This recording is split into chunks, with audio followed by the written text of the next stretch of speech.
Journée d'investiture au Mali, la junte toujours en discussion avec la CEDEAO. Le nouveau président par intérim, l'officier à la retraite Bandaoua, doit prêter serment ce vendredi 25 septembre, ainsi que le nouveau vice-président, le colonel Assimi Goïta, chef de la junte qui a renversé l'ex-président Ibeka. Une double investiture donc, dans un contexte particulier, un peu plus d'un mois après le coup d'État, et alors que la CEDEAO n'a pas encore levé les sanctions qui pèsent depuis sur le Mali. Sauf surprise, aucun chef d'État africain ne devrait faire le déplacement pour assister à la cérémonie. Difficile de faire autrement, explique un diplomate, tant que les sanctions ne sont pas levées. Jeudi soir, les consultations à ce sujet étaient toujours en cours. C'est donc une cérémonie sobre qui est annoncée. Signe que le climat s'est tout de même amélioré, le médiateur de la CEDEAO, Goodluck Jonathan, arrivé il y a 2 jours à Bamako, a confirmé sa participation. Les ambassadeurs européens en poste dans la capitale malienne devraient également être présents.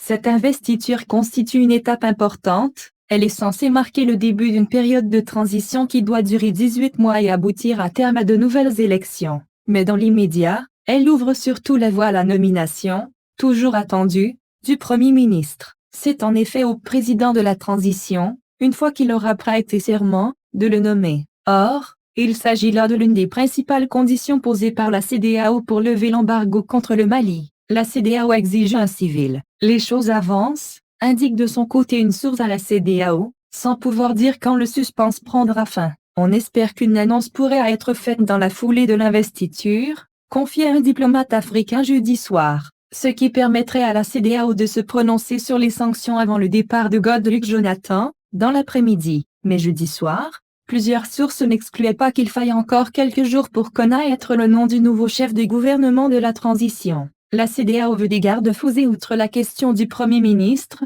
la version définitive de la charte de la transition est aussi un élément sensible. Sur ce point par exemple, les observateurs sont pressés de voir, dans le document plusieurs fois amendé, les pouvoirs accordés au président et à son vice-président. La CEDEAO souhaite voir écrit dans cette charte que le vice-président ne puisse pas remplacer le président en cas d'empêchement ou de démission. Et enfin que les prérogatives de ce vice-président soient réduites aux strictes questions de défense et de sécurité. Autant de garde-fous censés garantir une véritable transition civile. La CEDEAO souhaite également que le Comité national pour le salut du peuple, CNSP, soit dissous une fois la transition sur pied. Le sort de plusieurs anciens responsables, arrêtés lors du coup d'État, est également un sujet sur lequel l'autorité sous-régionale souhaite des informations. Goodluck Jonathan a pu rendre visite jeudi à l'ex-premier ministre Boubou Cissé et à l'ex-président de l'Assemblée nationale. Ils vont bien, mais sur la question de leur libération, il n'y a pas vraiment d'avancée, déplore une source diplomatique. Enfin,